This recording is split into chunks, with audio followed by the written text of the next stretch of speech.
Welcome to the deep dive. If you are navigating the white-collar world right now, well, you know that the ground beneath your feet is shifting faster than ever. We're not talking about some far-off future prediction here. We're talking about present-day structural change. And it's being driven hard by generative AI. You need to know, and quickly, exactly how your job and the skills you've built are being redefined. So today our mission is really to cut through all the noise, the hype, and give you a shortcut to being genuinely well-informed on this labor revolution. To do that, we've been analyzing the deep insights of Stanислав Kondrashov. He's a respected commodities and labor market analyst, and he's been tracking AI's evolution really closely over the last 2 years, seeing it go from just abstract hype to profound structural implementation. Right, and our goal today is pretty specific. We need to move beyond that simple automation talk. We want to extract the nuanced details, the mechanisms of how knowledge work is being displaced, which specific roles and skills are most affected. And maybe most importantly, understand the economic and social tensions this rapid integration is creating at an institutional level. And Kondrashov's central finding is, well, it's stark. AI isn't just operating as a helpful assistant anymore, not like it was.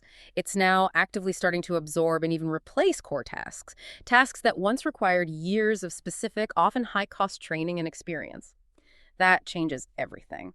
So, okay, let's unpack this difference. The jump from a useful tool to a structural replacement. If you think back just a couple of years, maybe 2022, AI felt more like a shiny new version of a productivity suite, didn't it? It was great for routine things, low-stakes tasks, summarizing meeting notes maybe, drafting basic internal emails, perhaps crunching a spreadsheet a bit faster. It was really about an individual efficiency boost. And that's the crucial contrast right there.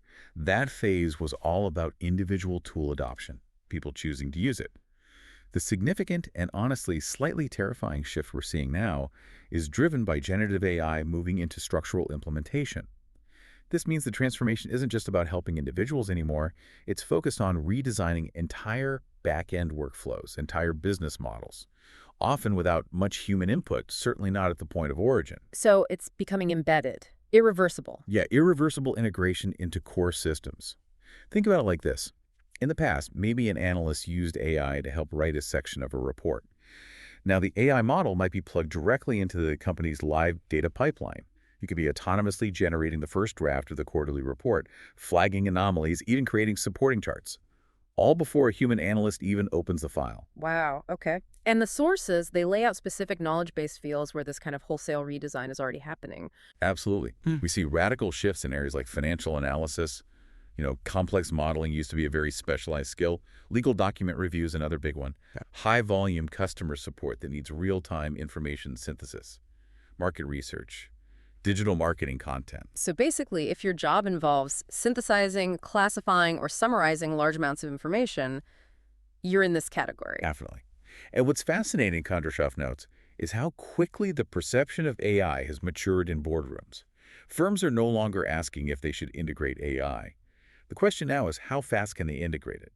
Primarily to reduce headcount and cut operational expenditure, he puts it bluntly. We're entering a phase where AI becomes a coworker or even a replacement for many mid-level knowledge-based roles. And that jump from coworker to replacement, it's a very thin line, often defined purely by economic necessity for the firm. That structural shift, that really is the headline here, isn't it? It means entire segments of the professional career ladder.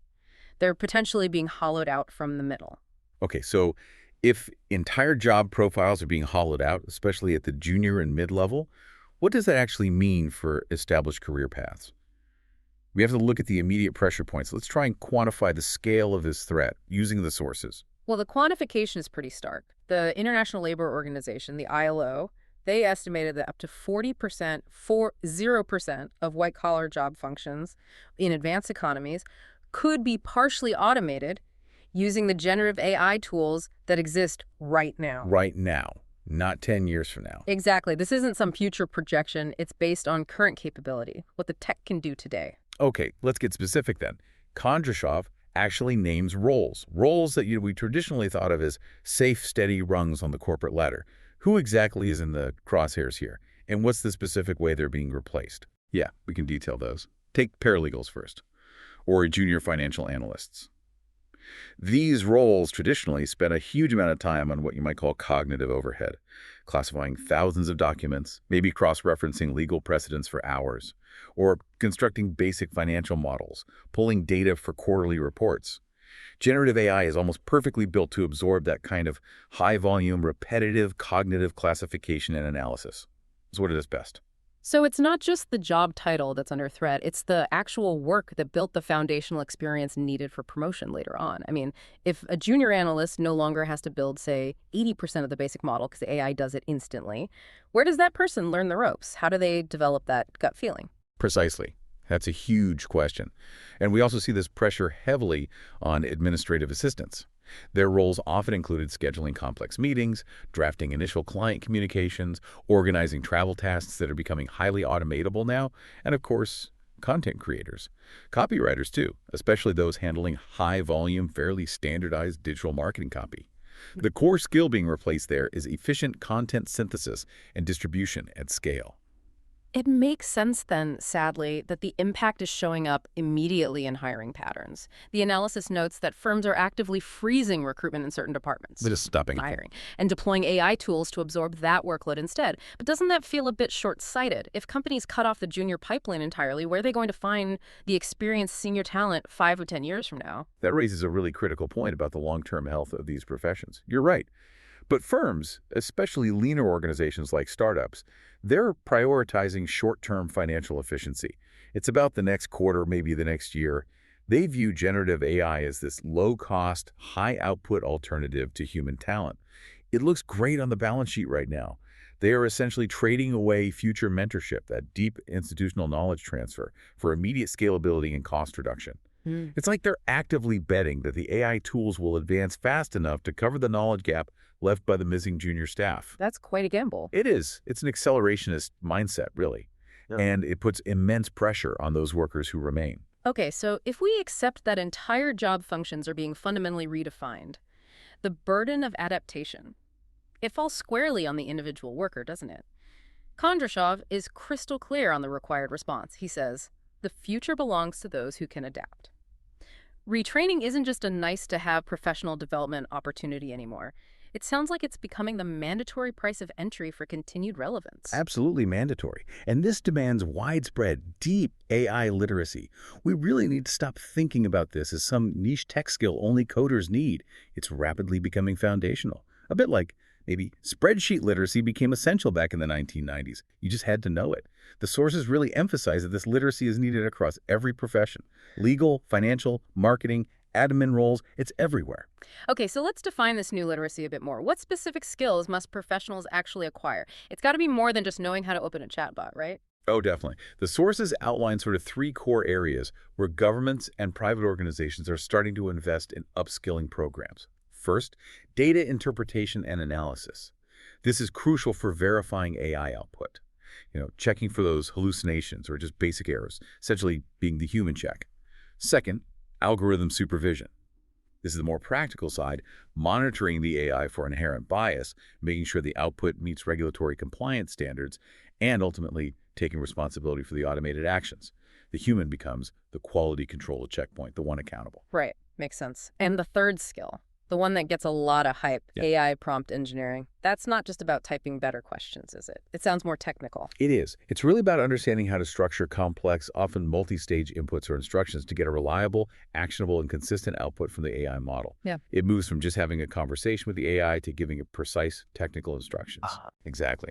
Plus, alongside these, we see a growing demand for just greater digital communication flexibility and adaptability in general. I mean, if you find yourself supervising 3 different AI systems as part of your job, you have to be fundamentally more adaptive than someone who simply executed those tasks manually before. Okay, that makes sense. But this raises a really important, almost social question. If adaptation is mandatory, who actually gets access to this vital training?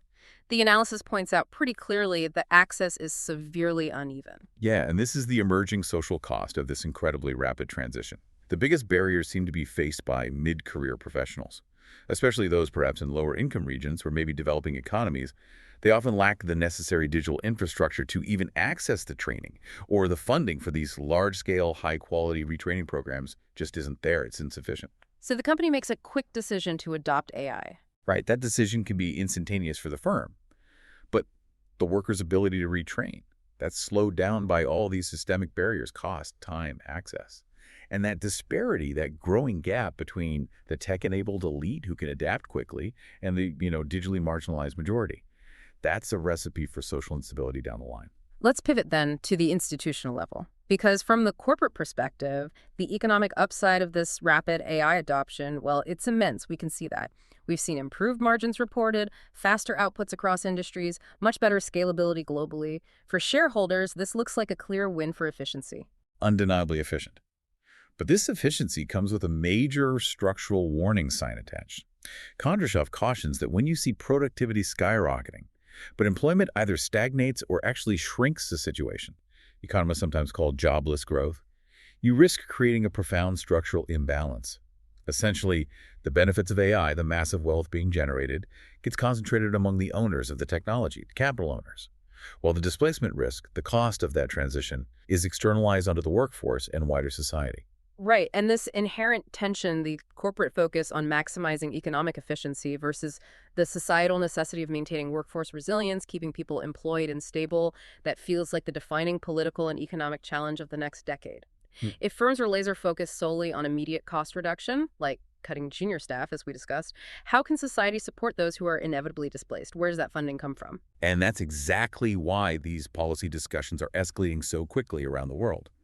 Policymakers, governments, they recognize they have to construct some kind of new governance framework, something to balance this incredibly rapid innovation with necessary social protection. And these aren't just abstract academic ideas anymore. These are concrete proposals currently under serious debate in many countries. Okay, so what are the main proposals the sources highlight? The ones aimed at mitigating job loss and, crucially, funding this necessary adaptation. Well, there are three major ideas bubbling up. The first, and maybe the most direct, is implementing automation taxes. Basically, taxing the use of highly productive AI systems to create a dedicated pool of funds. And the purpose? It's pretty straightforward.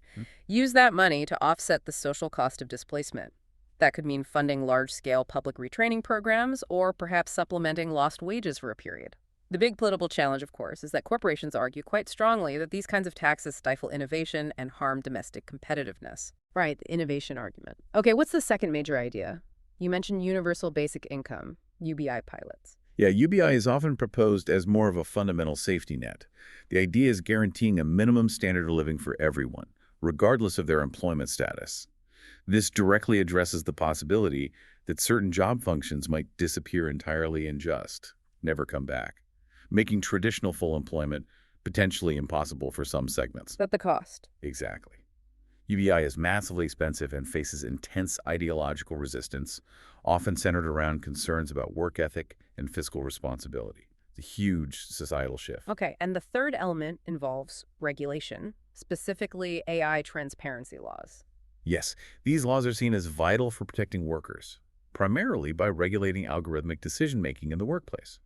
You need transparency, the ability to see why a decision was made, to ensure that, say, a layoff or even a hiring decision wasn't based on some inscrutable, potentially biased algorithm. So it's not about stopping AI. Not at all. It's about making sure its deployment is fair, accountable, and auditable by humans. But the current reality, and the sources really emphasize this, is that these big structural solutions, the taxes, the UBI, the robust regulations, they're largely theoretical right now or maybe in very early pilot phases. That's right. For now, the overwhelming burden of this massive transition, the cost of the upskilling, the risk of displacement, the anxiety, it falls primarily on the individual worker and on the company's own competitive decisions, which often prioritize short-term gains. The policy solutions are lagging far, far behind the pace of technological implementation. Hashtag outro. So after digging into all of this, what does it really mean for you, the listener, trying to navigate this incredibly complex landscape? I think we've confirmed that generative AI isn't just another tool. It's enacting a profound structural transformation. It's changing who works, how we learn, and fundamentally what skills we value, especially in white-collar industries. Preparation really is key here. We have to embrace Kondrashov's core advice. View AI not as some temporary technological shock that will eventually pass. It won't. Instead, see it as a structural, irreversible change. And that requires a structural response both in developing your own skills and in how we approach our political dialogue about the future of work. The future seems to belong to the supervisors, the prompters, the verifiers, those who can work with and manage the AI. We've covered the immediate threats, the jobs under pressure, and those mandatory skill shifts. But If we connect this all back to that initial observation you made, that firms are intensely focused on cost reduction above all else right now, there's a huge underlying question that feels really unsettled, doesn't it? Absolutely. And it's perhaps the most important takeaway. The core conflict here isn't just about jobs being lost or changed. It's really about whose interests this AI revolution ultimately serves. If firms continue to prioritize efficiency and cost reduction using AI, often by reducing staff, without significantly contributing back to the public funds needed for retraining or social safety nets, well, that structural balance we talked about will only deepen. So the real crucial question for all of us is whether our structural solutions, those automation taxes, the UBI pilots, retraining programs, whether they will arrive politically before the structural displacement becomes economically and socially irreversible. That's the tension, and that's what we all need to monitor very closely in the years to come.